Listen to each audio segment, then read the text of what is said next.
Oh, hey, Zerp. How you doing, dude?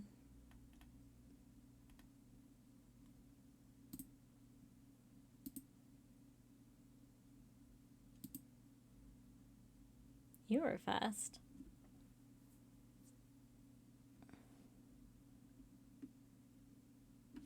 Yeah. Had a headache earlier, but that's about it. Oof. I hope you feel better soon, if you don't feel better already. And if you don't feel better already, I hope this helps.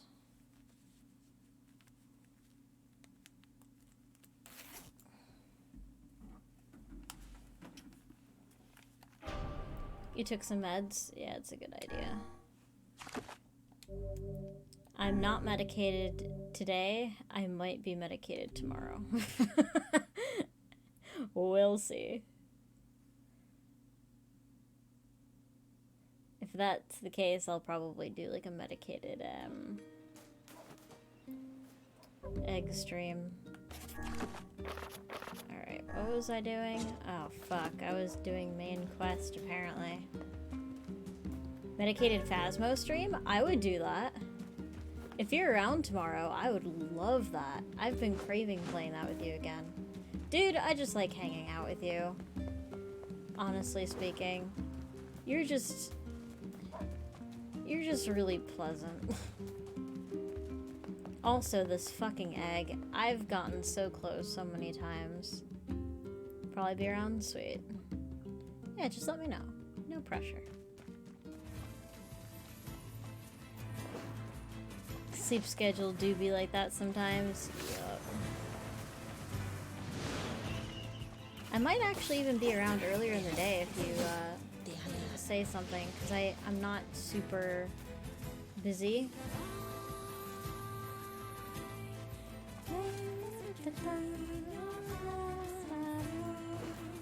Also, it's cold as fuck tomorrow, so I probably won't be going out. I've spent like most of yesterday and today outside, so I'll probably be down to be lazy. And if I spend another 5-hour like marathon looking at paperwork, I think I might just... my eyeballs will probably just rip themselves out of their skull and murder the rest of me. And honestly, it would be probably deserved. What the fuck? Oh. Don't rush anything? Nah. The shit that I have is not due soon. If anyone's overdue, it's my boss. And he's not gonna get back to me tomorrow. Yeah, I'm not rushing shit. You're all good, dude. If anything, I'm a little ahead of the curve. I should probably relax more. But honestly, people who know me well kind of know I can be a workaholic. God, I love the music in this place. Aw. Lupine love to you too, sir. But yeah, even if you're not up to Phasmo, but you want to do like a little side-by-side inscription or like really anything, totally fine. Yo, Chaos, what's up? I'm sorry I missed your stream earlier, I was outside.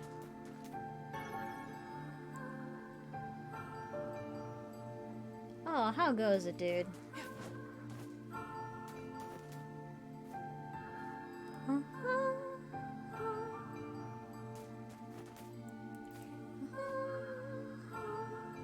I ran out of side quests, so I have to do plot. This is a travesty. Oh, I can talk to these people now.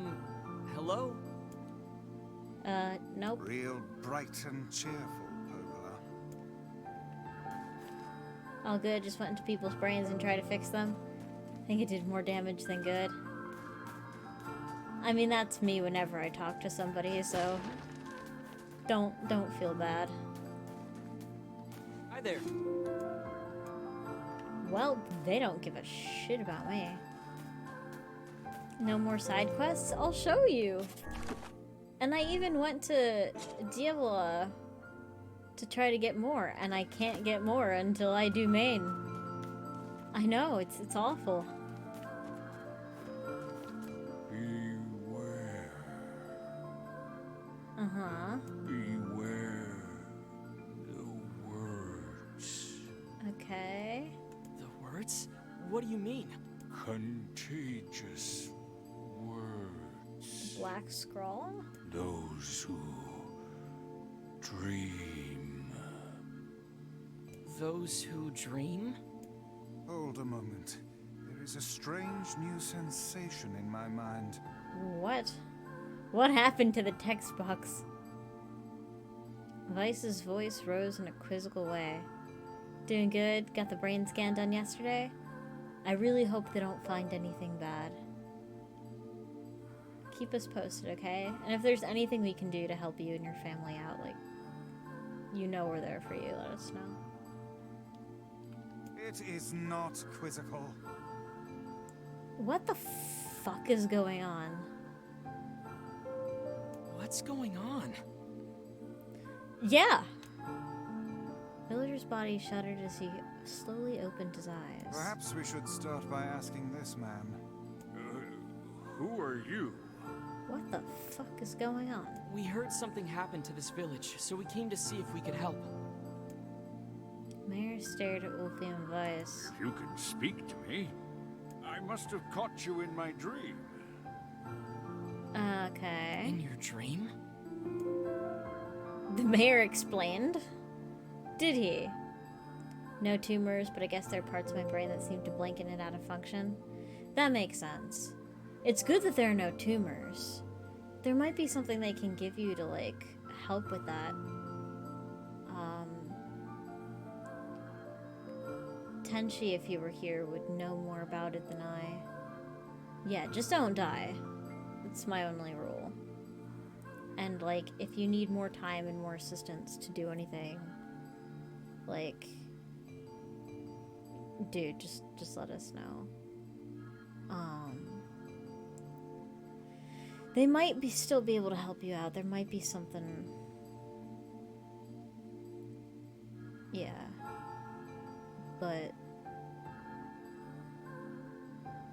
that is so strange. I hope I've already died inside, so I broke that rule.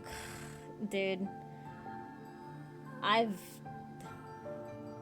done so much dying inside in the past 10 years that I'm shocked there's anything left. In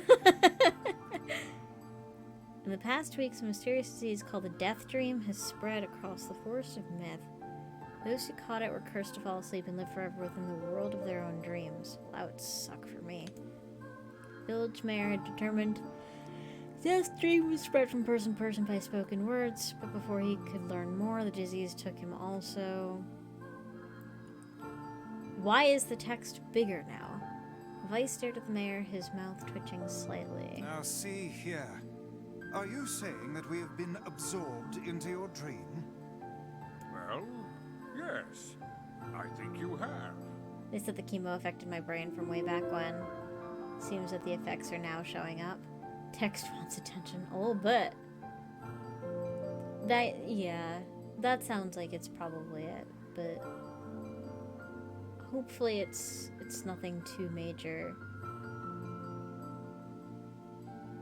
I wish I knew more about it. God, I'm so sorry you have to go through that. In other words, we've caught the Death Dream? Before the mayor could confirm Wolfie's suspicion, Vice exploded with rage. Explain why you're so damn tired. It would. It absolutely would. Ridiculous. Preposterous. Completely unfathomable on every conceivable level. I don't even recall falling asleep. That's just how the Death Dream works. Though polite, the mayor was clearly trying to brush aside the book's remarks. My remarks are not to be brushed aside, fool. Brushed aside. I like how he rolls the R's. They put me on so uncomfortable. They put you on a bed? Oh, for the scan. I'm a fucking dumbass. Right, right. Yeah, but like take things at your own pace, and hopefully you get that assistant at work too. And like,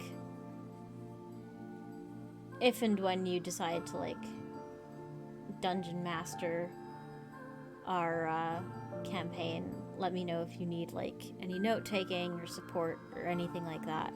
I'd be more than happy to assist. I'm not on the text adventure part of the game. What? Oh, now. Oh.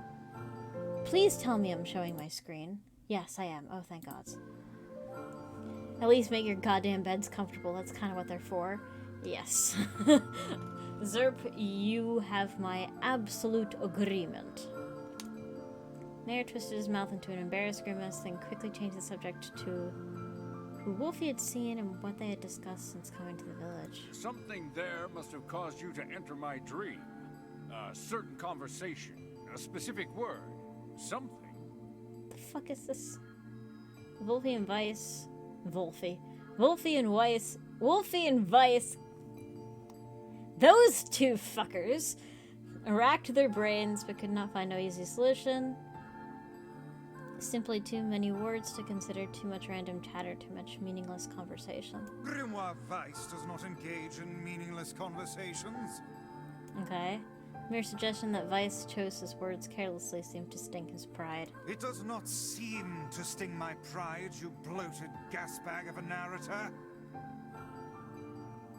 Damn, sorry. It has demolished it utterly. Oh. Irritated Weiss looked skyward as if searching for the answers in the heavens. I was doing no such thing. Just leave me alone already. Anger created by his harsh words bled over to Wolfie like a contagion.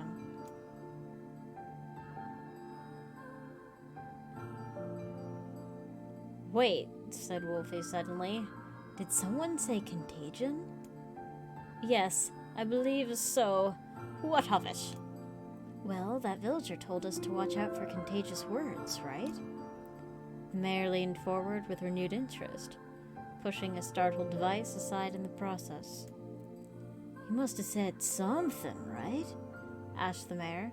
Some specific combination of words? This is now a scary story stream, right? What was it? Gods, I love the scary story streams. We finally got a murder fairy last night, Zerp. I don't know if you were there. It was about dreaming or something that dreams, or oh, what the hell was it? A sheep? Cried Weiss suddenly, blurting out the first thing that popped into this head. I fell asleep at some point, not a problem. The others stared at him for a moment before slowly shaking their heads. After a few more minutes of thought, Wolfie's face suddenly lit up. I remember, he said. Those who dream. That's what he said. I'm sure of it. At this, the mayor produced a thick sheaf? What is that word? Of papers from his pocket. He flipped through them a few times before finally nodding his approval at Wolfie. That sounds right, he said, as a stray sheet of paper fluttered to the ground. My notes also mentioned something about that. I bet it was the last thing you heard before you fell asleep. The mayor shook his head, his worn pencil stub tracing lines across a lone piece of paper. For the last month, I've done nothing but study the disease we call the death dream, he said. I mean, I'm the mayor, right? It's my job to protect people from whatever comes along. But I never expected a couple of outsiders to start entering people's dreams. The mayor paused, a grimace crossing his face. I should probably be taking notes or something. Weiss immediately fired back. I applaud the force of will it takes to research a disease in your dreams, he said. But perhaps we should bend your efforts to escaping this place instead of trying to understand it. The mayor's hand tightened around his pencil, snapping off the tip. I've tried to escape. From this very moment, I realized I was locked inside my own dream. I've been looking for a way out, but I don't think it exists. I mean, this is my dream, right? If there was an exit, I'd know about it. He paused for a moment, his unfocused eyes staring at nothing. My village was beautiful, he said to no one in particular, and it was filled with the most wonderful people you could ever hope to meet. But once this disease took hold, things changed. It's like someone took a sponge and soaked all the color out of their lives. I just want us to be whole again. I just want us to be free. And I won't stop trying till it happens. Wolfie nodded in agreement. Huh? Wait a second. I didn't nod?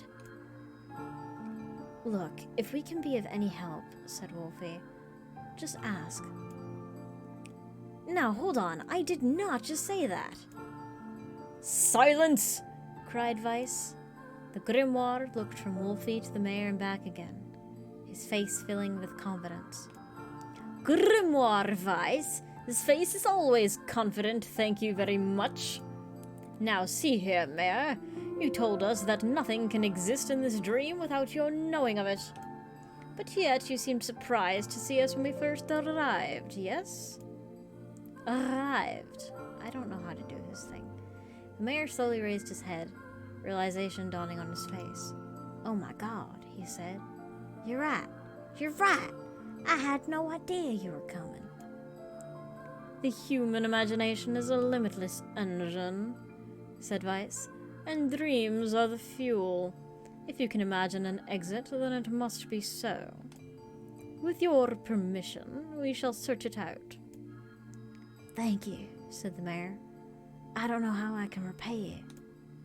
Payment is not required. We are as eager as you to be done with this place. The mayor suddenly felt as if he could breathe again. He'd almost forgotten what it was like. Good luck, you two, he called at the departing forms of Wolfie and Vice. We're all counting on you. As Wolfie slowly faded into the misty forest, the mayor was struck by a sense of déjà vu.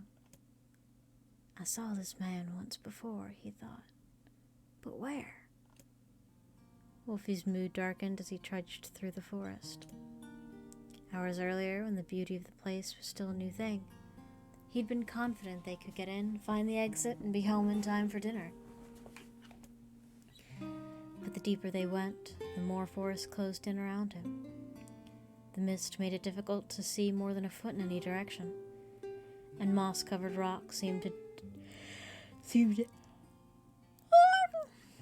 determined to twist his ankle. More than once he'd been forced to steady himself on the rough bark of a tree, and his hands now left small trails of blood on everything he touched. Additionally, Vice was proving to be a spectacularly poor traveling companion. Unhindered by either terrain or physical effort, he spent most of his time urging Wolfie to pick up the pace and grumbling about their slow progress. Finally, after Vice muttered something about legless turtles being more adept at navigating the environment, Wolfie snapped. Okay, Vice, cram it for a second, would you? You don't have to walk. Wolfie leaned against a tree and tried to stretch the knots from his back. How can this stupid forest be so big? He muttered to himself. The moment the words tumbled from his mouth, a cacophony of insects sprang to life. Every imaginable form of buzz, click, and hiss roared out at a volume that rattled his teeth. Wolfie slapped his hands over his ears and screamed to be heard. Vice, what's going on? Wolfie could see Vice's mouth moving, but he may as well have been shouting in a tornado. The insects screamed, the forest howled, and then, just as Wolfie's ears seemed to be ready to tear from his head and go running for cover, the sound diminished. Hesitantly, he removed the hand from his left ear and listened to the creatures of the woods. Tree! Tree! Tree! Tree! Shaka-ka-ka-ka-ka! Shaka-ka-ka-ka-ka! Shaka-ka-ka-ka-ka! Chick-chick-chee!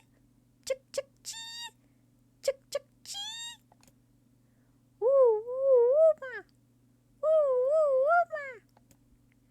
Shik, shik, shik! Shik, shik! Shik, shik, shik!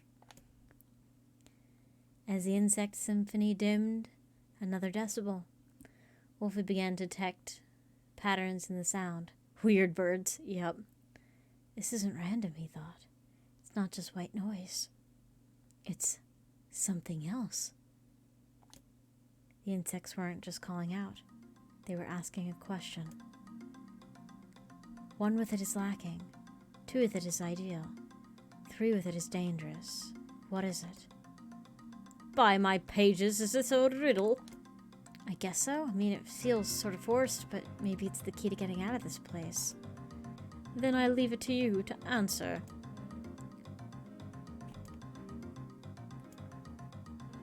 Two of it is ideal, three is dangerous.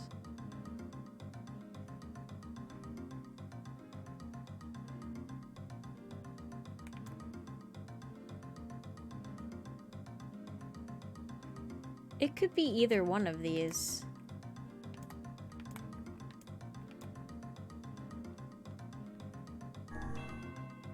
Something that's ideal, two people were dangerous with three. Vice's mouth flew open before he could say anything. The world suddenly shifted. Reen, reen, wah! Reen, reen, wah! Shik-shiki! Shik-shiki! When Wolfie came to, he was once again surrounded by the sounds of insects. The cries of the insects were creating words. Words he had heard somewhere before. One with it is lacking, two with it is ideal. Oh. I guess it wasn't a seesaw. Inwardly furious that Vice left the task to him, Wolfie sighed and gave the only answer that made sense. Oh, fuck you. I thought seesaw was okay. It's just... His music is oddly intense, right? It's a secret, right? Insects stopped as suddenly as it began. The forest undergrowth parted before Wolfie like a rippling wave, opening a new path. These forest arthropods are making a road for us, said Vice with glee. Pleased at passing the test, Wolfie moved on with a new intensity. The path offered his body relief from the undergrowth, but gave an even greater cheer to his mind. As long as they were on a path, their journey had a purpose. I guess the forest is accepted as, huh? Said Wolfie after a bit. Vice spun around to face his companion. Do not mistake the will of this forest for some happy pet you can suddenly befriend. We have no idea where this path leads. As Vice finished speaking, the pair turned a corner and found themselves facing a clear forest spring. Smiling, Wolfie picked up a small rock and sent it skipping across the surface of the water. Good heavens, said Vice. His surprise was understandable. Each time the rock struck the surface of water, a musical note rang out. When the rock finally stopped moving and sank to the bottom of the spring, the ripples it left behind came together to form words. I enter through the window, but break no glass. When night falls, I vanish. What am I? Absurdly easy, barked Vice. Now answer it. Wolfie grit his teeth and tried not to reach out and strangle his companion. He's right after all. This one's pretty easy. I enter through the... what am I? Sunlight. Sunlight. A plume of water suddenly burst from the spring. Sunlight filtered through the trees and reflected off the plume, creating a shimmering rainbow that spanned the entire horizon. In all my years, said Vice softly, I have never seen such a sight. Perhaps I've misunderstood the intentions of this place. Hey, look, cried Wolfie, awaking Vice from his daze. There's a house or something over there. Glancing in the direction of his friend's extended hand, Vice saw a small cottage nestled among the trees. That's weird, isn't it, Vice? I mean, who would build a house all the way out here? Wolfie walked over and pounded on the door. After a minute of solid banging, the door cracked open and a small man peered out. His body was cloaked from neck to toe in a large black cape, while his face was obscured with mist. Began Wolfie. But before he could get any further, the cloaked man held up a hand and began speaking. I have 4 legs in the morning. and 2 at noon. But end the night with 3. What am I? Wolfie tried to ask the cloaked man who he was and what he was doing there, but he simply repeated the question. If we wish to engage this man in conversation, said Weiss, it seems we must answer his riddle. Music intensifies, right? Yeah, I suppose, said Wolfie. Well, at least it's an easy one. Man. The mist dissolved from the cloaked figure as he spoke a single word. Correct. With that, the man flung his garment aside. Oh, really revealing his true identity. You're the mayor, cried Wolfie. The small man slowly shook his head. I'm not the mayor you know. Now listen to my words. Long ago, I saw a version of you that was not yourself.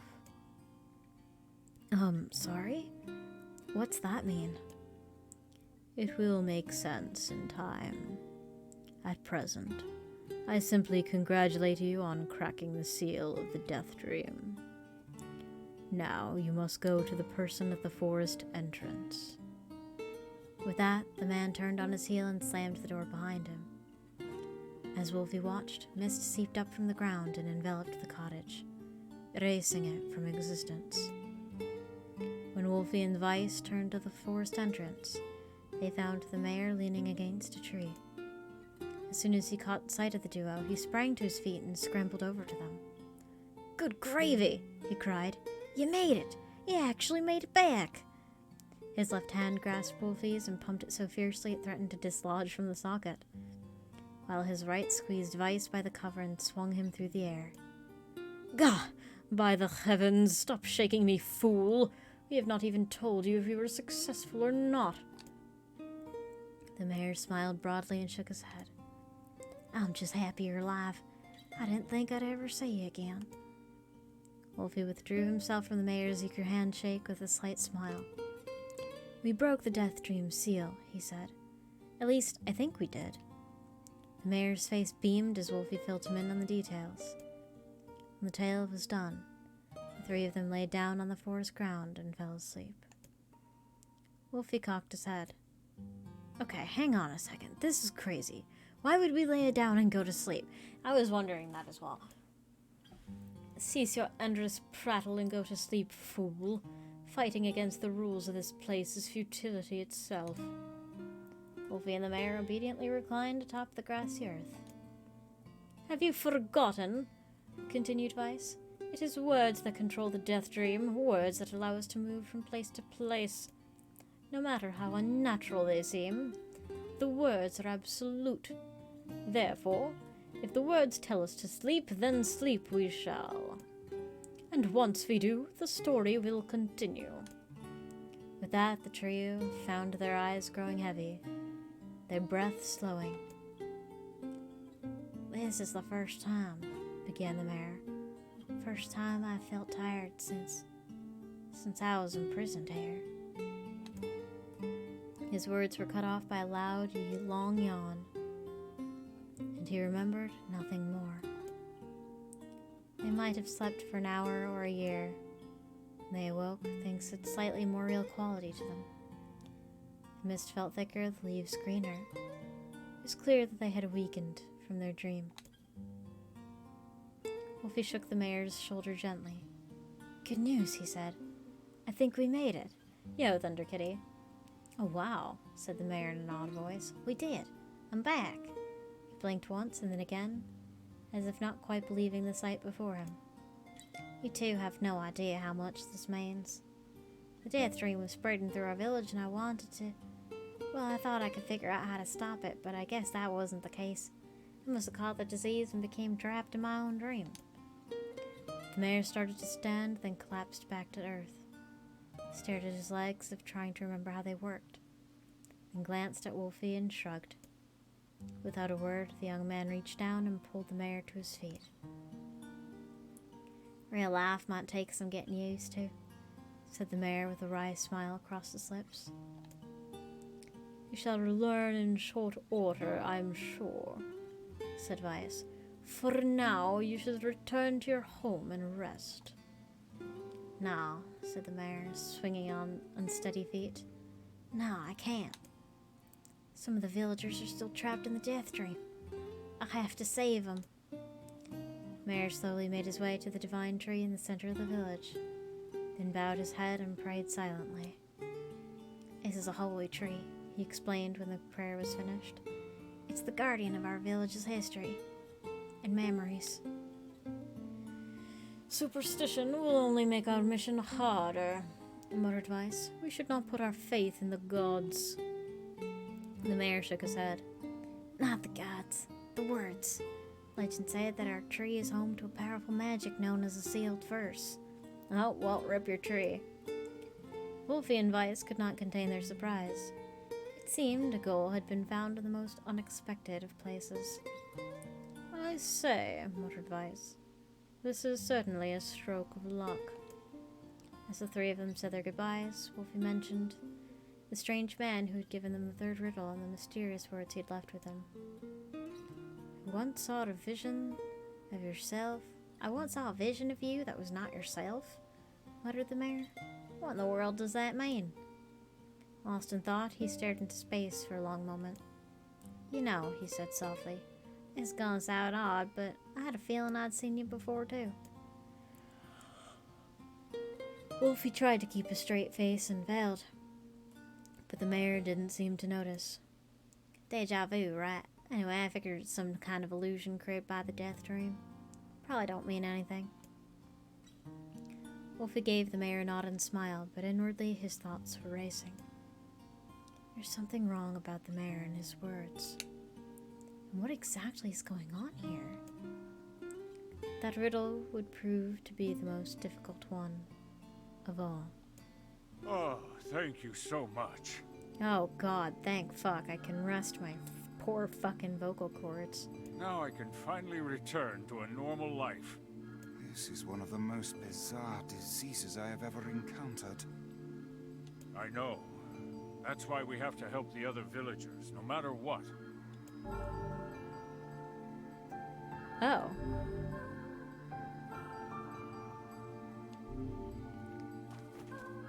For a sealed verse, that didn't take much effort. Yeah. Yes, all a touch too easy if you ask me. Text got attention for the rest of the game. Right. It's almost as if someone was guiding us to this village. Yeah, it seems Don't a little overthink bit... advice. It seems a little bit...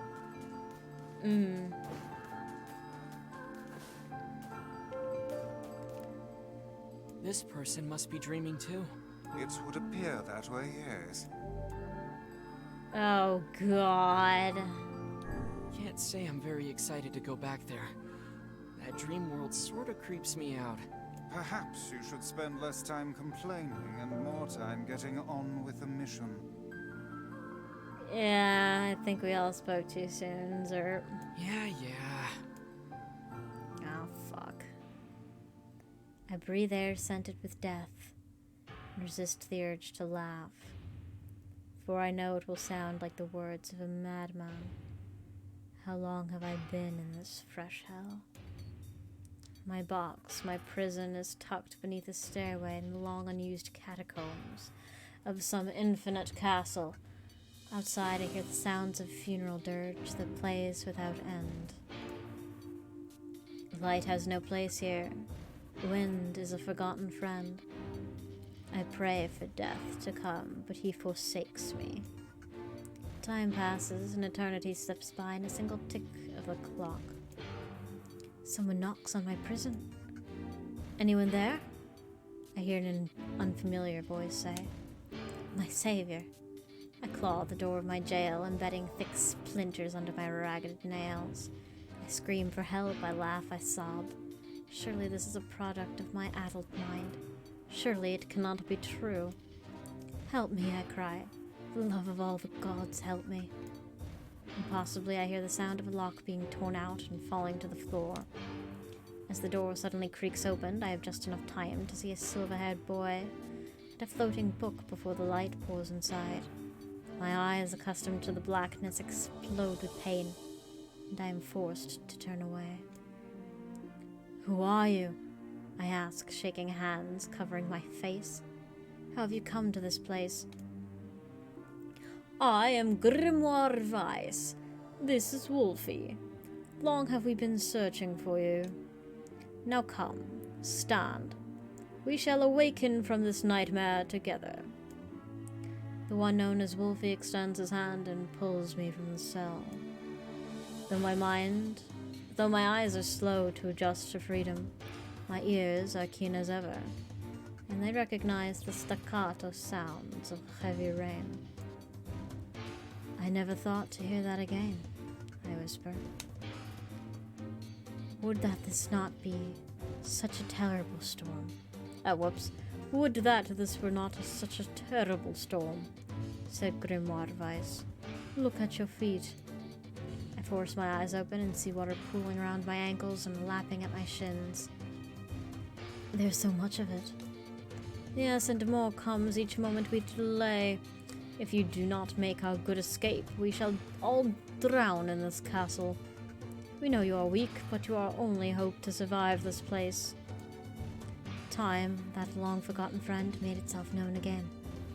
I nodded my head and swore to save my rescuers, no matter the cost. The castle catacombs are a maze twisting upon themselves like an endless entrails of giant. I squint down the dim corridors and proceed north. Oh, and proceed north. At the end of the corridor, I find a row of 20 gorgeous canopied beds resting atop a carpet of velvet. All are covered in a thick layer of dust and cobwebs. Searching for the door of the next room, I come across a shapeless mound of gray matter. It has been shoved against the side of the wall, and despite my fever, I think I see the outlines of a door just beyond. When I reach out a finger and touch a piece of mass, it turns to dust and drifts away in the wind. Realization slowly dawns. I fall to my knees and weep. Corpses. I face a mound of charred and crumbling corpses. I look to it from the beds and again, and back again, until the horde dawns fully upon me. Someone has piled these bodies into a tower and set them ablaze. Whether they were alive or dead, I do not know. Insanity will not permit me to consider the proposition further. Make a sound, whether a scream or laughter, I cannot be certain. My mind grants me merciful blackness, and I find myself opening the door and leaving that most terrible of rooms. I just went north, so I want to proceed east.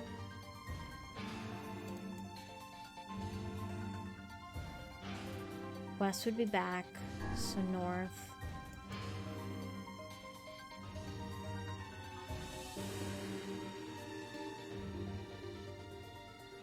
East.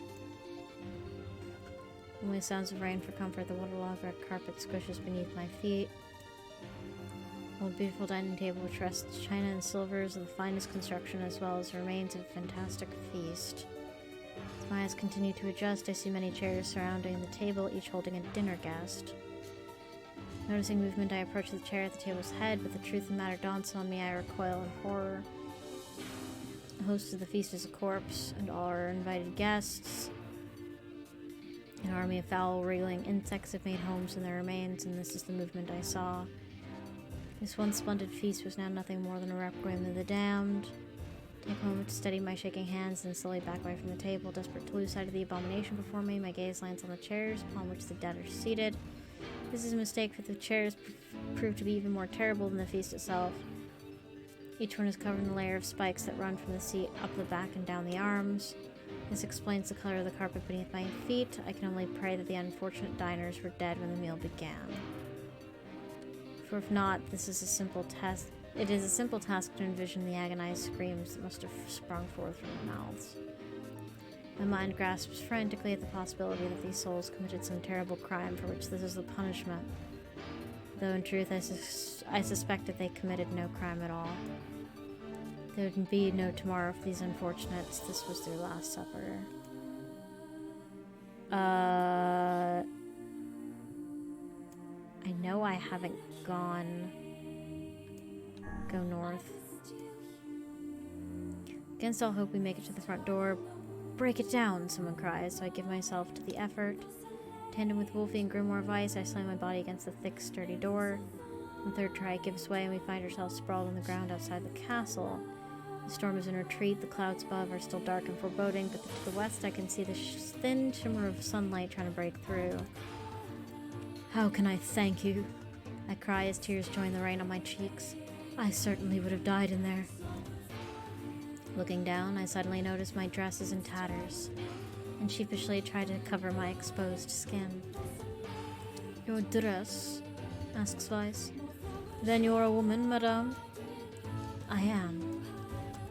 I proffer the two a smile. I suppose that comes as something to a surprise, seeing how I exist only in the form of words.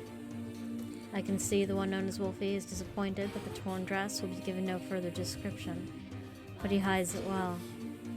With a nod and a shrug, the three of us set forth to our awakening. Behind us, an awakening of another kind is taking place. The black smoke fills the abandoned castle, providing the countless damned souls inside with their final shroud. After a moment, the castle's windows shatter with a mighty roar. A fresh breeze blows through the hallways and corridors, clearing the smoke away for good.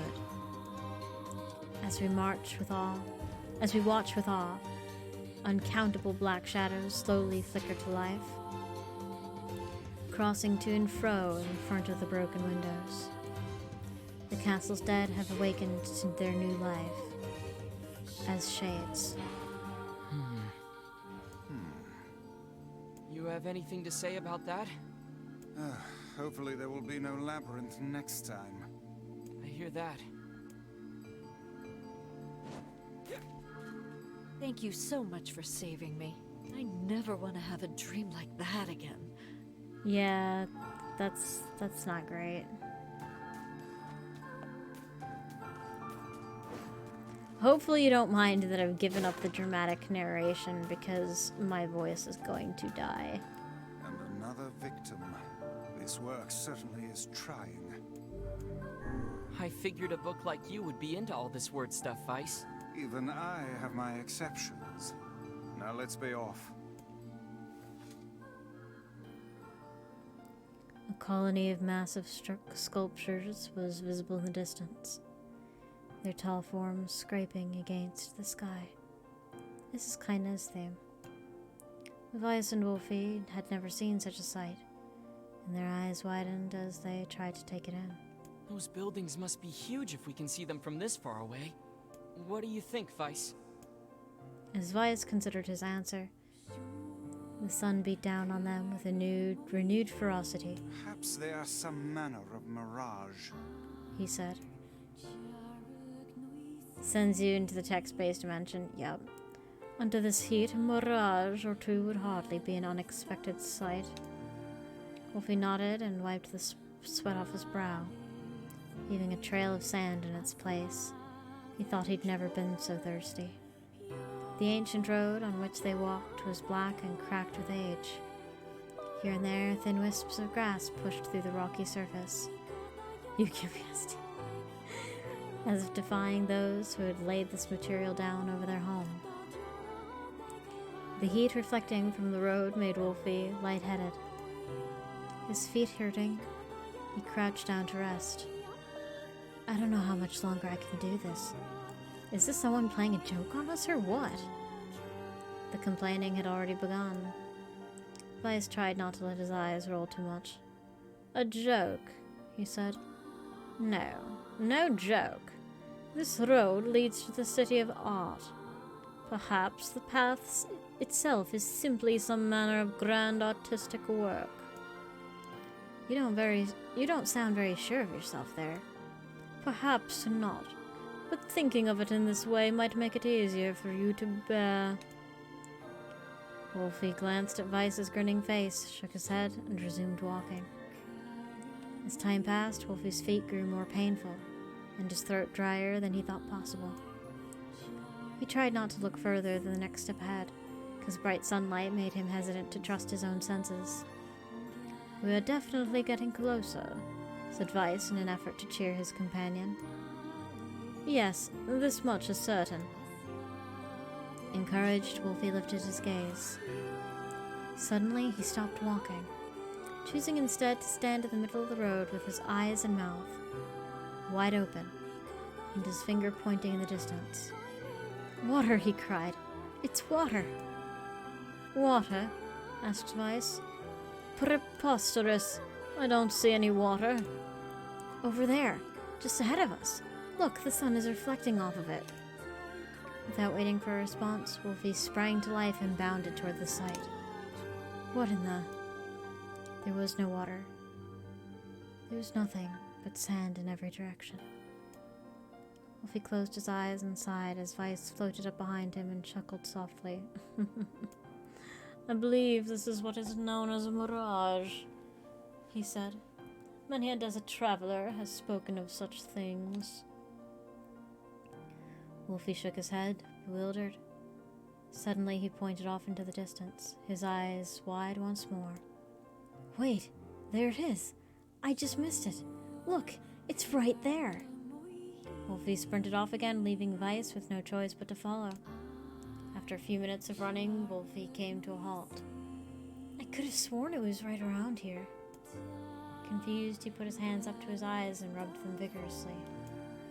As soon as he stopped, he noticed a blue shimmering pool of clear water just over the next rise. With a shout, he bounded off in search of it. The chase continued for nearly an hour, until an exasperated Weiss finally floated up to Wolfie and struck him in the face with his cover. Enough, you blithering idiot! Stop this at once! There is no water here! Wolfie's face clouded. There isn't? There is not, and perhaps next time you'll listen to me when I tell you as much. Weiss paused for a moment, then continued speaking in a slightly kinder tone. However, I suppose this mad chase was not altogether wasted. It seems we have arrived at the City of Art. Wolfie looked up. Stretched out before him was a row of impossibly tall sculptures. Their journey was at an end. They're huge, cried Wolfie, completely forgetting the heat and pain of the last few hours. I've never seen anything so big. Each sculpture was formed from roughly the same shape, a tall rectangle that stretched up toward the sky. But that is where the similarities ended. Most were covered with panes of glass that reflected light in 1,000 directions, while there seemed to be nothing but frames of steel. I should not have done this episode right after the story stream. My throat is, like, very angry. Some had tall spires on their tops, while others possessed triangular caps. What kind of city is this? Said Wolfie. Where are the people? Where are the houses?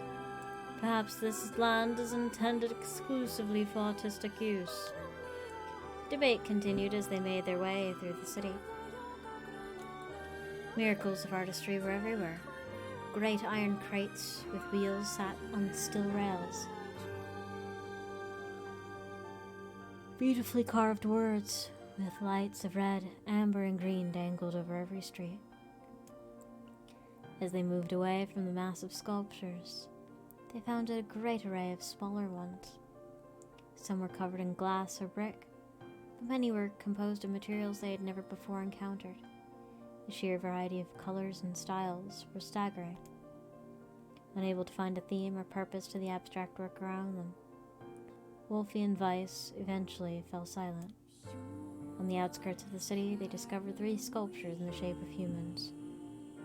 Wolfie uttered a sigh of relief as he approached them. Finally, I was getting tired of modern art. Oh, same. The 3 statues were indistinguishable, except for a single word chiseled into their right arms. One read Alpha, one read Beta, and the final one read Gamma. As Wolfie moved to touch the nearest statue, a bird flew from the top of one of the sculptures. Alighting on the statue's shoulder, it emitted a brief, beautiful song that took the form of words. Only one form is real, the others are false. The real form will always speak the truth. The false ones will only speak lies. With that, the bird departed. As if on cue, the three statues shuddered to life, acquiring color and form as they began to breathe. Hey, look at that, said Wolfie. They're alive. The triplets bowed low before Wolfie. Please, said Alpha. You have to get me out of this nightmare. I am real. Stop lying, said Beta. He turned to Wolfie and threw his hands in the air. Alpha's a fake, you know. I'm the real one. What a load of crap, said Gamma. Beta's fake. Everyone knows I'm the only real one around here.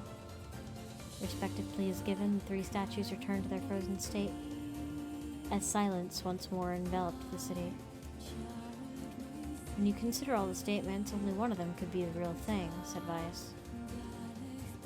Wolfie furrowed his eyebrows and considered his answer. Real form will always speak the truth, the other ones will only speak lies.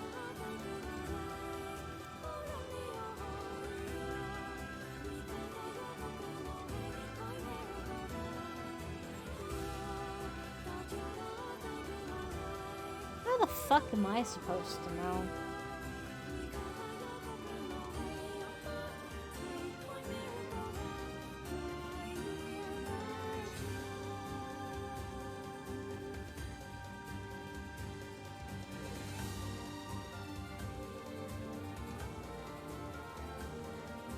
Chat, what do you think? They all essentially said the same thing.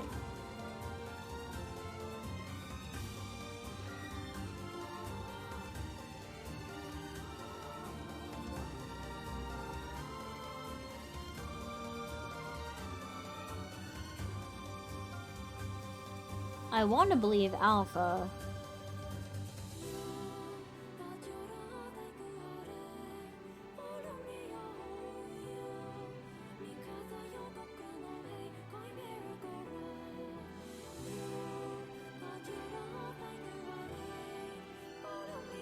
I don't have a fucking idea.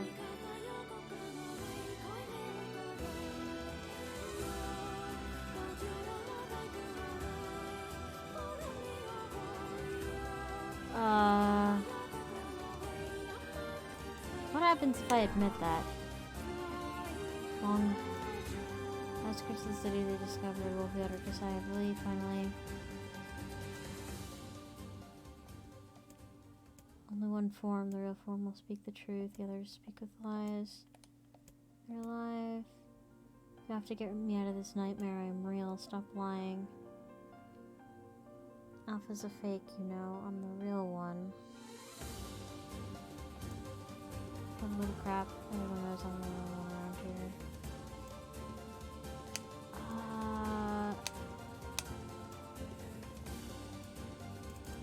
I wanna say Alpha.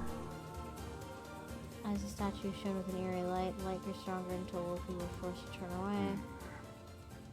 Oh, cool. It would seem we failed. Oh, Yeah. We'd fuck. best act more carefully next time. This is the worst job ever. And another victim. Even Alright, time to speedrun this shit.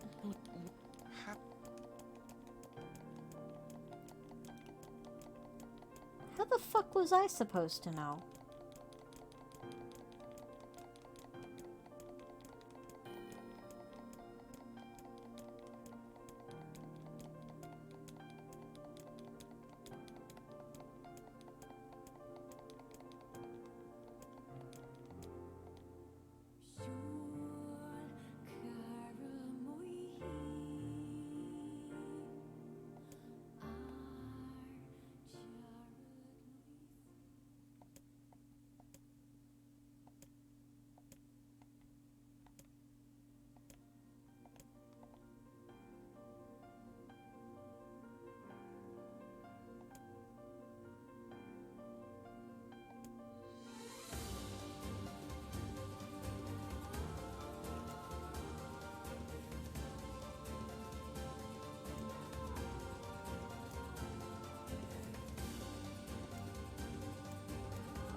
Well, it was beta.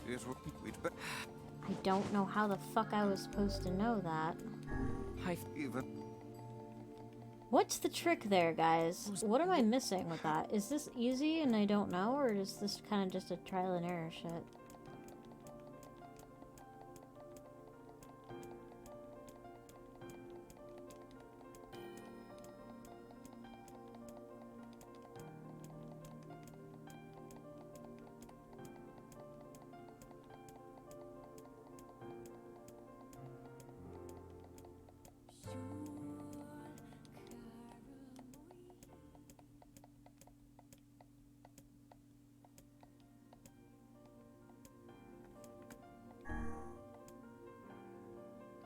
The Wolfie's always betrayed a notable lack of confidence. He was relieved to see Vice nodding at him.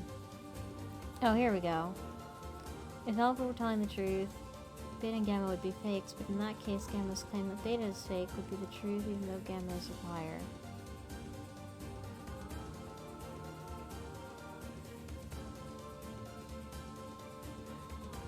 What? If Alpha were telling the truth, Beta and Gamma would be fakes. In that case, Gamma's claim that Beta is fake would be the truth, even though Gamma is a liar. Oh.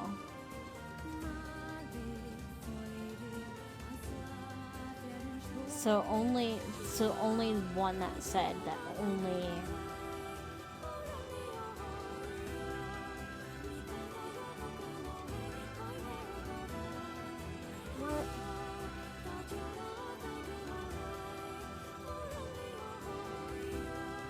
Beta and Gamma would be fakes, but in that case, Gamma's claim that Beta is fake would be the truth. Even though Gamma is a liar. Both of that very crumbles. Okay. Gamma spoke the truth that makes Alpha and Beta liars. In this situation, Beta is calling Alpha a liar, which would leave us with two statues telling the truth. Okay. So, Beta's the right answer because he only mentioned one.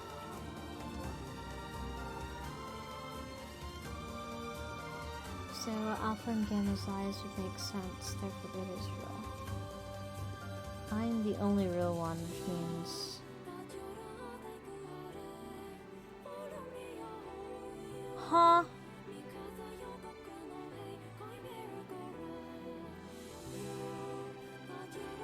Everyone knows that I'm the only real one around here.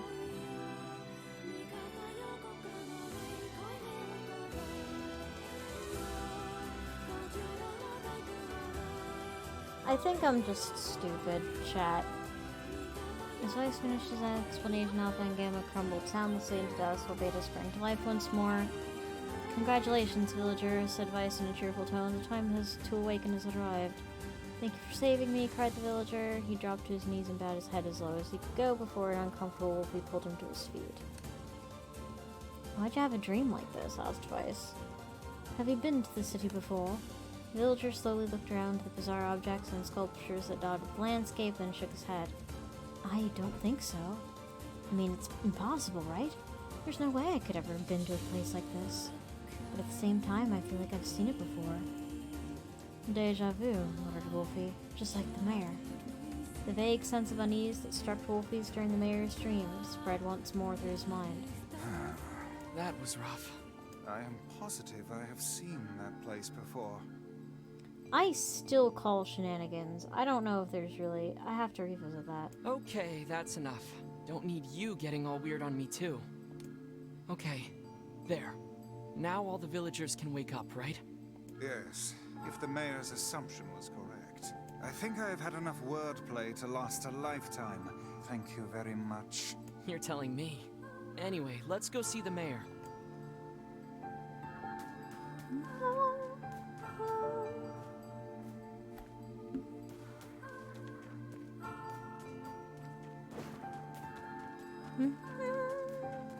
Oh, how wonderful. Thank you so much. Here, I have something for you. One-handed sword of fate. Wow, this looks valuable. I can really have it? Of course. It's apparently a weapon of some renown. but we have little use for it. Well, we appreciate it. Thank you again for everything.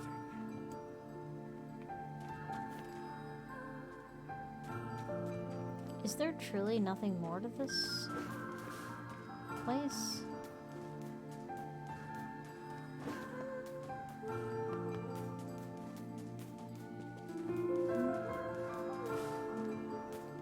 I simply cannot bear another of these infernal conversations.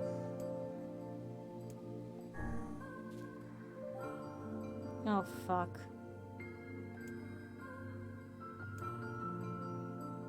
They even said we're going to build you a statue and everything. I hear that you've been traveling around the world. Travel's key to happiness, you know, getting on the road, meeting humans. How's that mean? No, I've never traveled, never left this village, so I'd like to get out someday. I think our world is dying. Seriously, think about it. We've got the bracket skulls, shades, mysterious illness like the death dream. It's like trying to something giving us a warning. Actually, this is a warning. We need to change our ways before it's too late. I'd like to help change the world. I'm a simple villager. Reliance of everything. Join forces and change the world together. I mean, with your experience, my whatever I have. Anyway, I think we could really make a difference. World needs a leader. Probably have to kind of tough too. I mean, isn't this a world that appreciates calm discussion, you know? Smart ability to look down the road and think about things, but you'd be perfect, would you say? Huh? You think I should do it? Oh no, that's not. I mean, thanks and everything, but no thanks. I'm not a public limelight kind of guy. I hang around the backyard and help from there, you know? Like an advisor, puppet master, whatever they're called. Should think pretty good at that. 10 simple ways to save the world as they talked for the... I suppose he's what he called an armchair general. Yeah, no, I don't think we need to talk to that Reddit user again.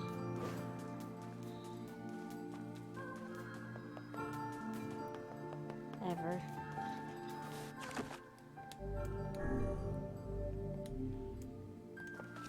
So let's take a look at this faith.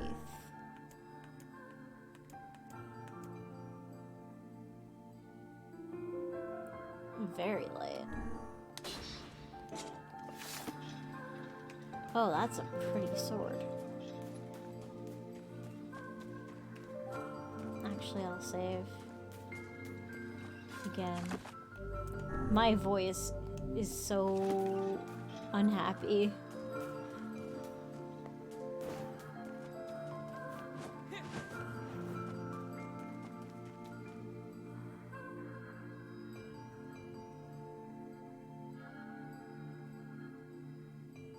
So how was the village? Ugh. Oh, it was truly magnificent. There are no words. Really. Neat. Let's get back to Popola. She'll probably want to know what's going on in there. But first,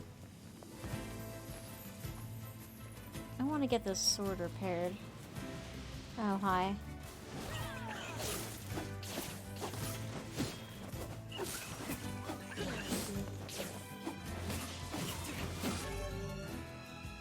Con. Huh.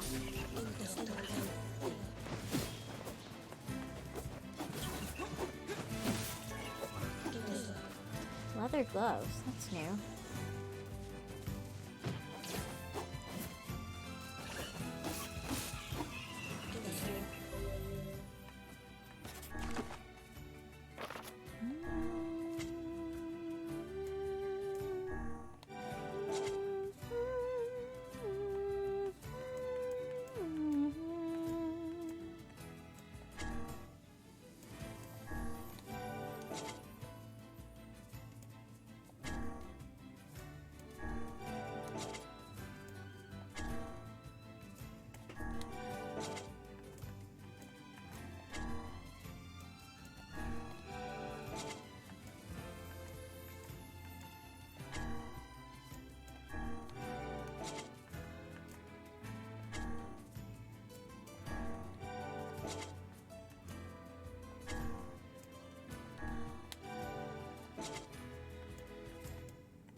Oh, okay, I guess the con is not really good for anything.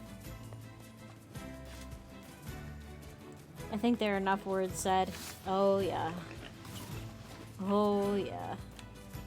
Hey, do you fucking mind? Thanks for helping, kinda.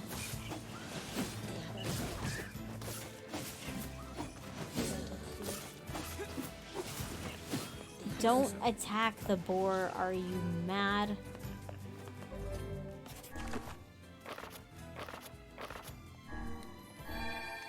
I mean, I may as well. There's another one right there.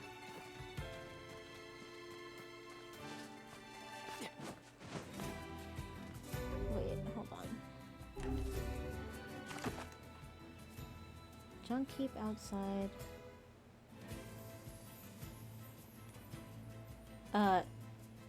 No, stop that. I don't know what you're doing, but don't do that. Yeah, that's fucking... I didn't ask you.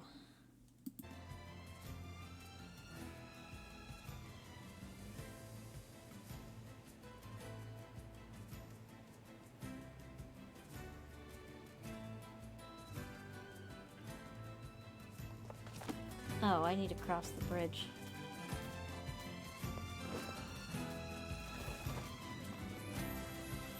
Holy crap, that was so much talking.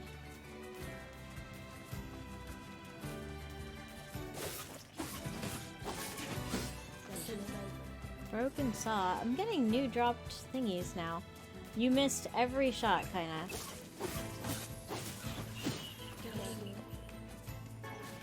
Not to give you shit, but kinda.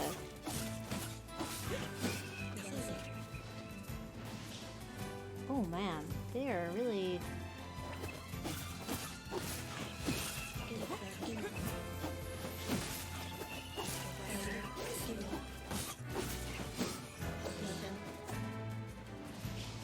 All of these are medicinal herbs.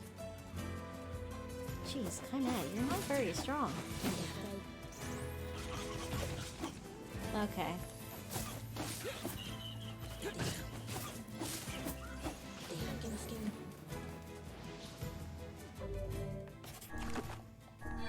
I mean, there's no downside.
Jeez, you guys are...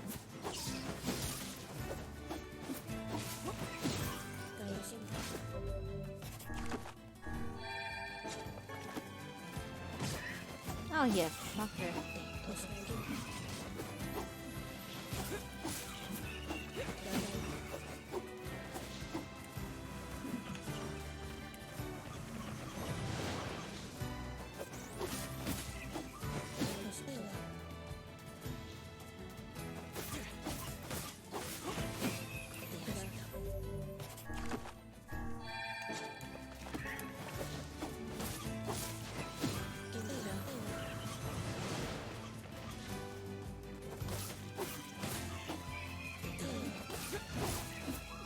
Damn, there are so many of you.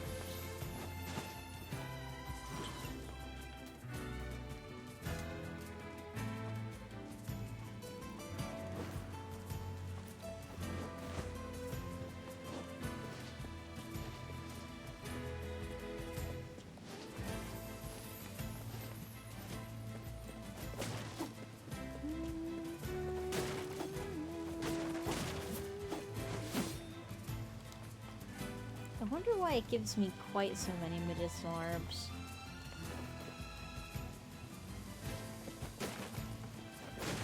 Okay, this is getting a little insane.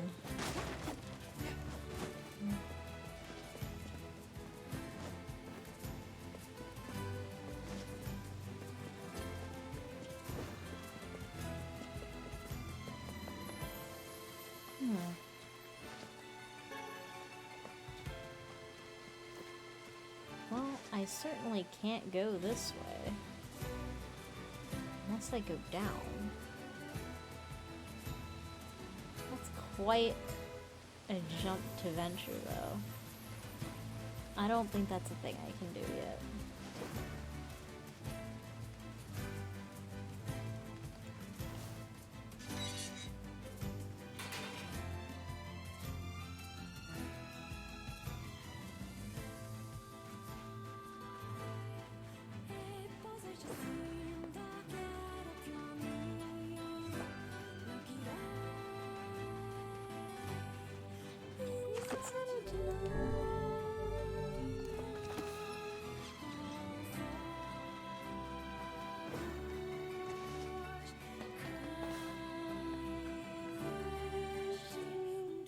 He doesn't talk about Mom as much these days.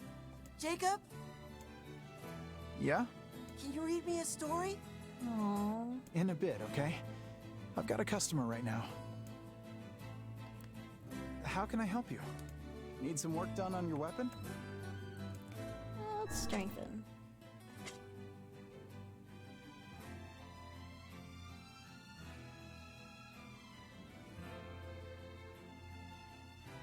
I see.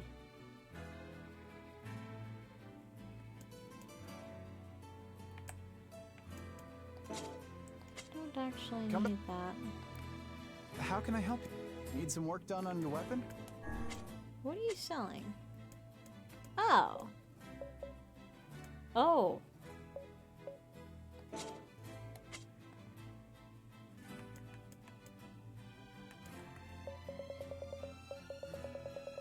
I'll just buy a bunch of that. Come back. Need some work done on your weapon? Yeah.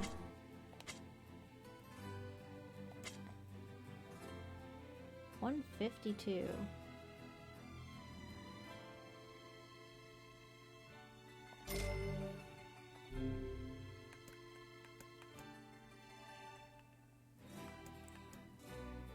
$189. Jesus.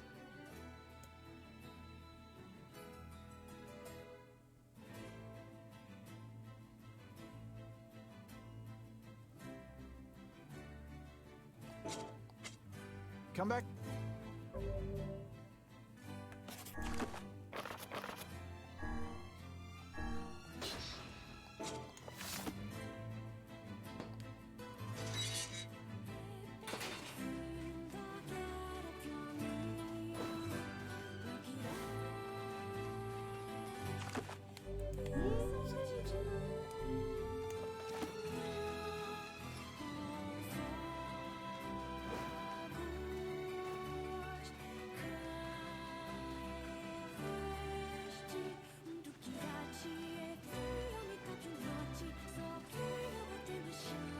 If I really want to go in there. Do I really have no side quests at all?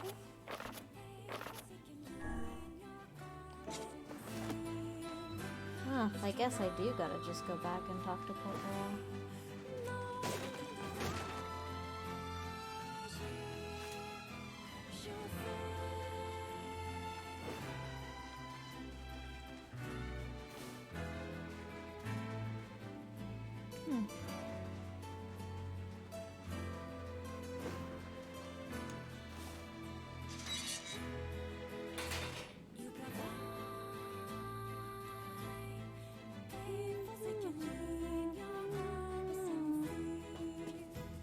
That is really pretty.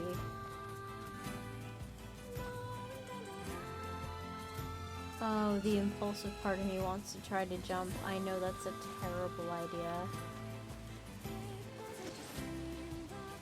There's no way that ends well for me.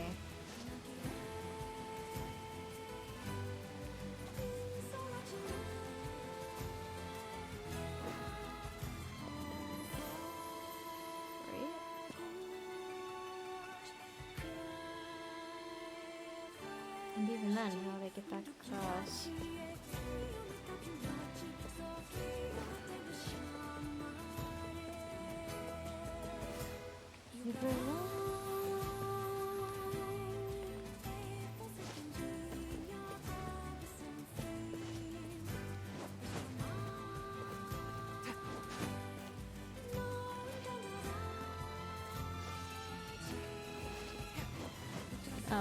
me jump off.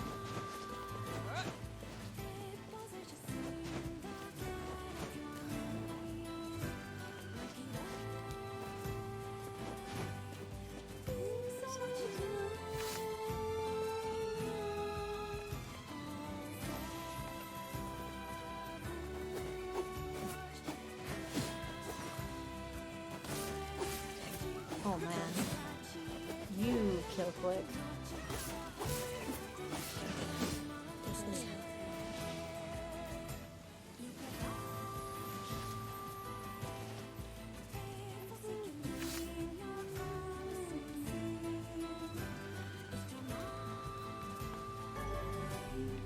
I do wonder though. There's gonna be a way back there at some point. But not yet.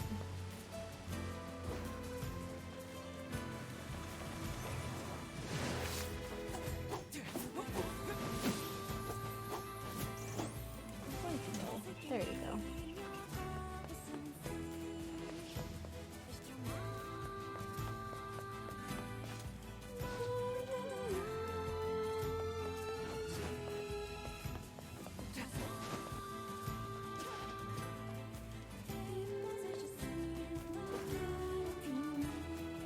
Oh, this Brit. No.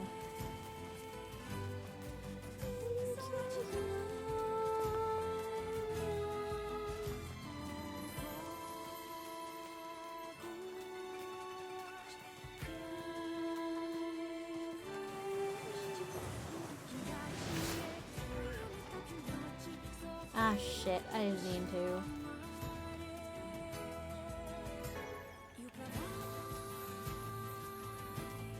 Is that sheep dead as well?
Death dream certainly is a strange illness.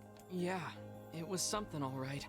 Even I, with my natural love for words, have no desire to visit that place ever again. You guys did well. You've been making a lot of long trips lately. Are you sure you're not pushing yourself too hard? I'm okay. I can't just sit around all day while Yona's sick after all. If you say so. So, anything I can do for you? Well, I suppose there is one thing I could use a hand with. Have you heard about our plans to repair the canal? Yeah, there you go. The work probably won't happen for a while, but once it's done, we can use the canal for trade and travel and all kinds of useful things. Unfortunately, however, we're a bit behind schedule at the moment. If you're willing to help out, I'd really appreciate it. No problem. What do you need? Great. So, the man I originally asked to help on this project hasn't shown up for work in a few days. I'm starting to get a little worried, so maybe you can head over to Seafront and check up on him? I'll mark the location of his house on your map. He always carries a red bag over his shoulder, so he should be easy enough to find. Got it. The person I asked to help with the canal...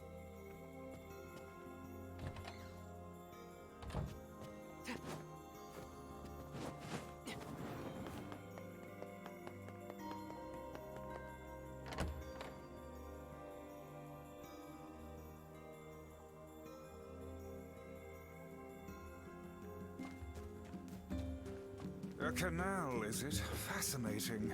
If we had a ferry, we could put these days of endlessly running about behind us. Don't you just float everywhere anyway? Do you think I am borne aloft by the winds, lad? It takes stamina to maintain this height. Oh, really?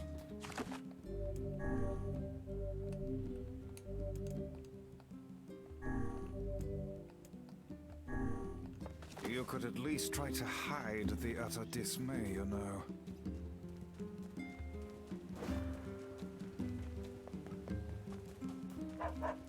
Height.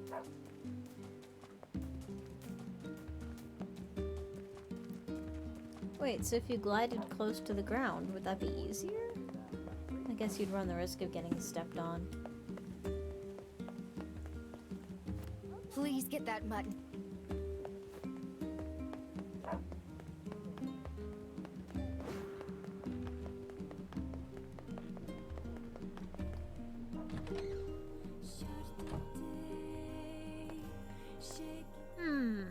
Doesn't look like I have any work for you right. Really? You taking it easy today?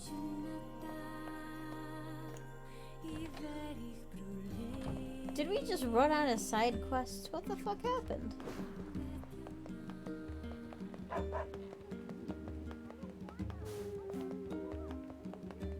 Never noticed this area. Guess it's just another fishing spot. Flowering fertilizer. Interesting. Welcome. I do not need.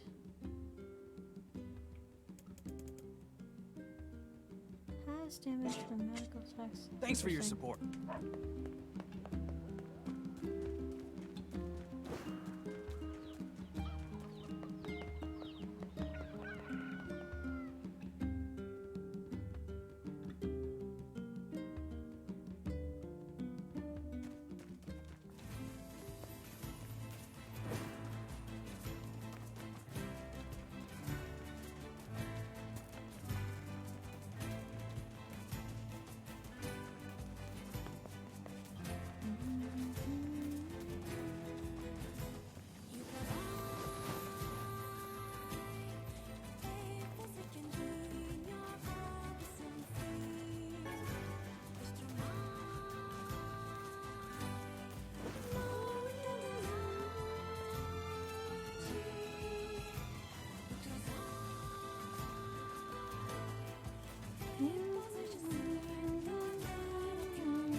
Okay, that's actual quest.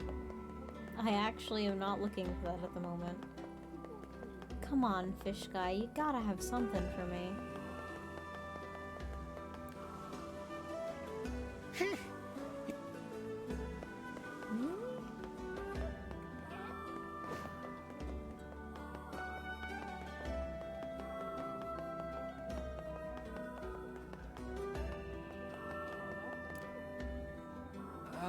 Hey, are you the guy who's supposed to help repair the canal?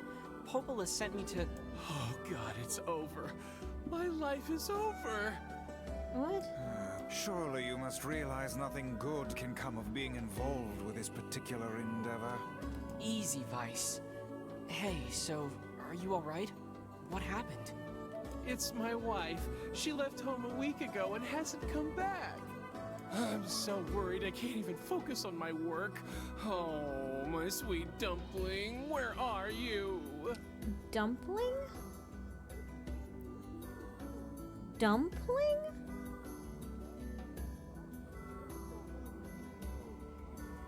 Dumpling. I'm not... okay. Wow, that's terrible. Would you like us to help you look for her? Really? You do that for me? Sure. But do you have any idea where we should start? Well, she always used to enjoy drinking at the tavern with her friends. All right, and I guess we'll start with them. Thank you. This means the world to me. Oh, and by the way, my wife always carries a red bag, just like mine. If you mention that, it might ring some bells. I've met some odd couples in my day, but none who felt the need to wander about flaunting matching luggage. You need to get with the times. Coordinated outfits are all the rage. Oh, God. Plus, these bags are special. We bought them for our anniversary. But now my sweet dumpling is gone. And it's all my fault. Oh, God. How is it your fault? Okay. Just stay calm. We'll go look for her, all right? You sit tight. Did she leave you? I honestly... I'm willing to bet blame that her. man knows more about his wife absconding than he's letting on. I'd say that too.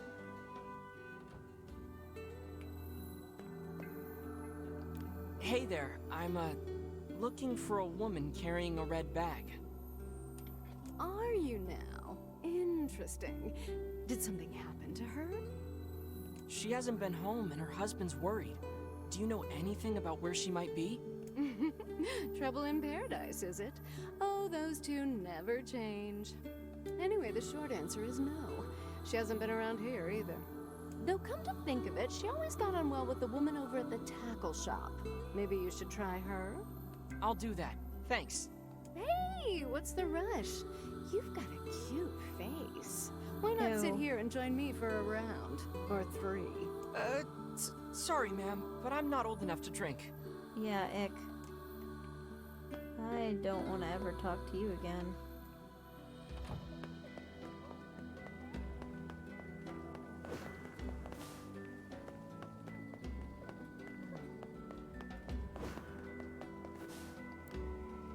Hey there, do you know a woman with a red bag by any chance? A red bag? Oh, sure. Although now that I think about it, I haven't seen her in a while. Last time she came around, she mentioned something about leaving town, but I figured it was just idle talk.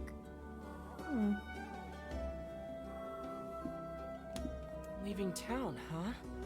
All right, thanks for your time.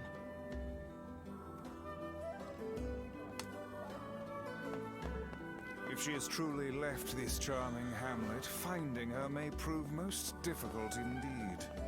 I just hope she hasn't been attacked by shades or anything.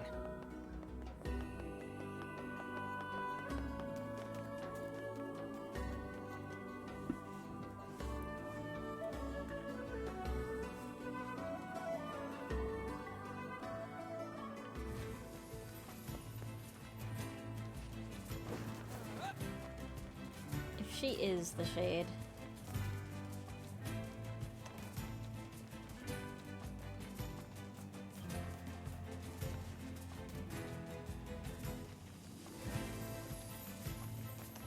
I could try over here.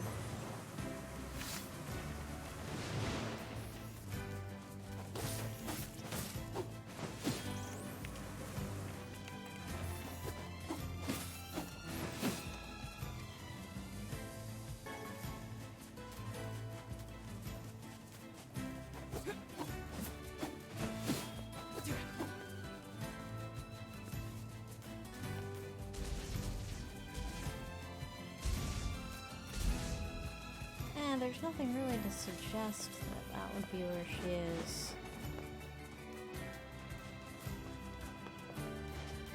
Although I could try.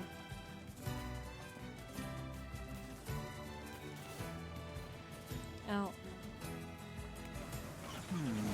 Something about that shade seems rather odd.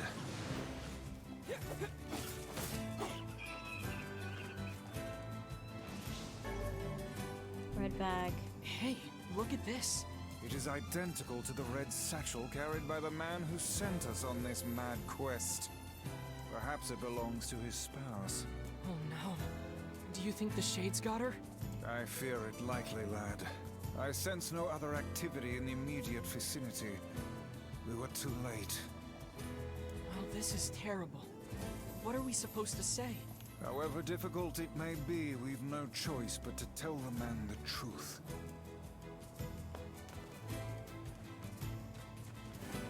that didn't take long.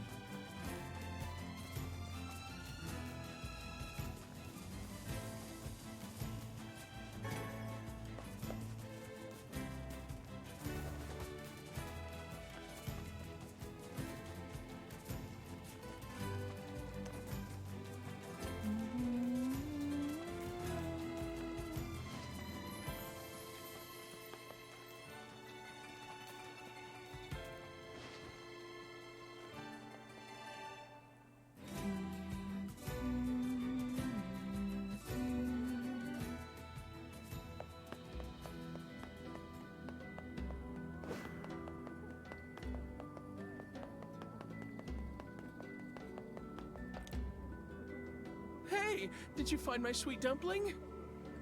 No. We didn't, but we got this off a shade.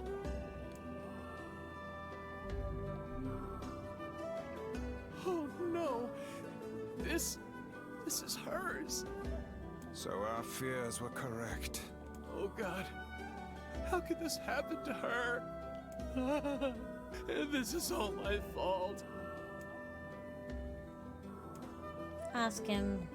If I may, my good man, why did your wife leave home in the first place? It's because I think we should give him some time to himself, Vice.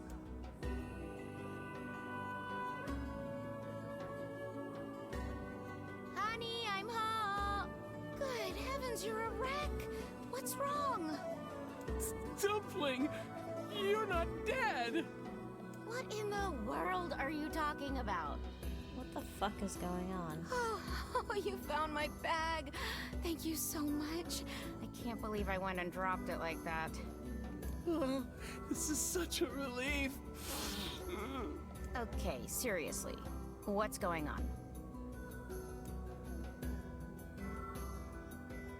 5 minutes later. I see. So, you found a shade with my bag and assumed I'd been attacked and killed? I'm just glad you're safe, Dumpling, but I'm also so sorry. This is all my fault. Oh, if I didn't eat that apple you were saving. Oh, God, I'm such an idiot! What the fuck? Who is she, Mooney? Listen, I promise I'll never eat anything of yours again. You just promise never to run away from home again, okay? What the fuck is going on? Run away? Have you lost your mind? I just went to visit my parents. What the hell? These people are both crazy. Huh? I told you about this. Going to see my family, gone for a week. Remember? Oh, God. Ugh, are you serious right now?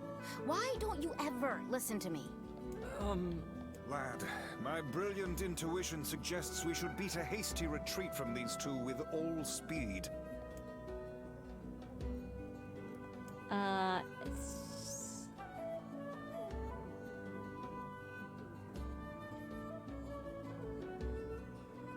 Whatever. I can't believe you didn't listen to me, and you ate my apple. Ugh, you are the absolute worst. Oh, God. You both suck. What? Oh, like you're some perfect angel. You didn't even care enough about our anniversary to hang on to your bag. What the hell? You, kid, I'm right about this, yeah? If anyone's wrong here, it's my wife, right? Oh, no. Wait, you're asking me?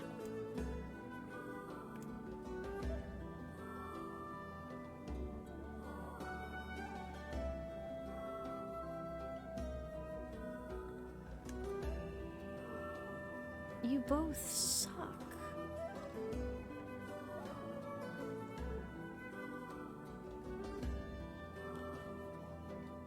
As much as it pains me to side with anyone who calls their significant other Dumpling. Actually, no. Fuck you. Well, you shouldn't have eaten your wife's apple. That's not very nice. But I was hungry, and it was just sitting there. Yeah, no, you're a shit. Look, I'm glad you went looking for my wife and all, but that was low, friend. Low. Was it? Uh-oh. Did I cross a line there? Besides, it's pretty rich to come after me for an apple when you threw away my entire stamp collection. Ha! You're damn right I did. And I'd do it again. You are nothing but a hoarding slob. Oh my god.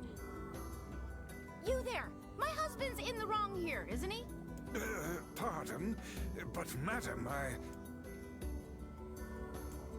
Honestly, fuck both of you.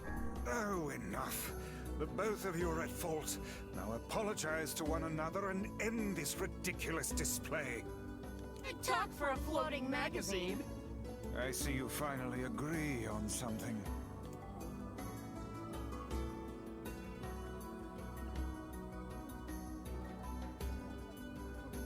An hour later. Oh god. Do you not even understand how frustrating this is, you colossal oaf? This is exactly what I hate about you. We should have left when we had the chance. Fine, hate me. I'll still sleep like a baby knowing I'm not an unreasonable hag like you. Vice, what do I do? You Run. turn on your heel and... That's it. I have had enough. Instead of belittling me, why don't you get a proper job?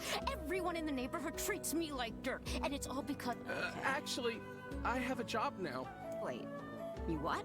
You're kidding. Why didn't you tell me? That's great. Oh my god, I'm getting fucking flashbacks from just listening to these two. Well, I sort of wanted it to be a surprise. You guys you both big silly suck. Just get me out of here. I thought there would be like lore or something. I have no idea what just transpired, but it Yeah. has utterly exhausted me. Well, looks like they made up, so all's well that ends well? In the course of all that madness, I have forgotten why we even came here in the first place. Oh heck, the canal! We need to ask him about the canal! Oh fuck. I can't thank you. Sure, but listen, we need to talk to you about the canal. All right. That's why you came here in the first place, huh? Yes, you pathetic idiot. Well, now that my love life is rolling in clover again, I'd be Ugh. more than happy to get going on the canal work. Oh, the poor soul that ever fucking hired That you. was exhausting. Tell me about it. Anyway, let's go give Popola an update. I miss my side quests.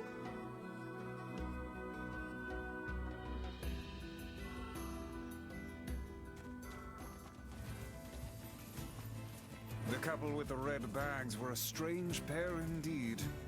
It boggles the mind to think their relationship can persist despite such intense squabbling. Screech. Well, they looked pretty happy in the end, at least.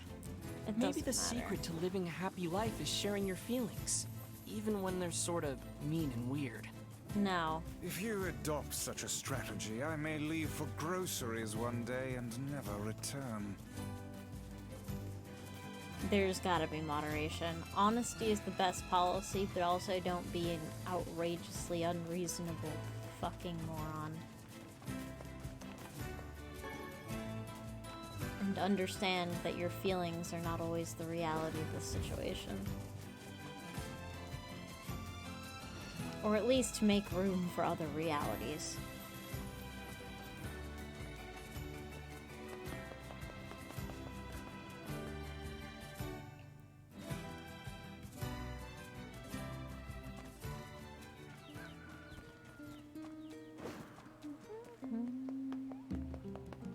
It's not fair. She's so young. Her whole life is ahead of her.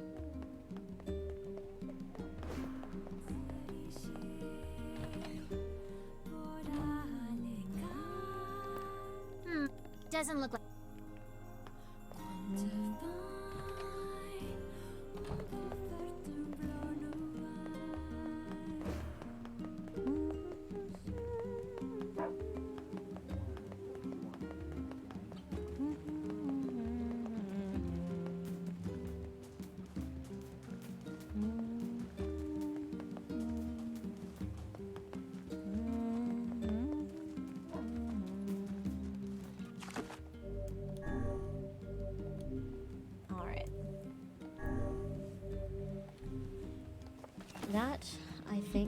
is where I will leave it for now.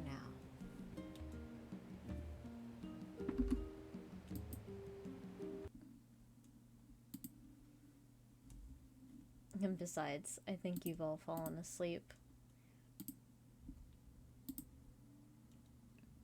Yeah. You guys are all sleepy. I'll probably stream tomorrow, perhaps with Zerp, perhaps with egg. But in the meantime, do not eat or drink any questionable substances. Make smart decisions, not die. Dying is absolutely forbidden, and I will see all of you wonderful people at a time. Take care, guys.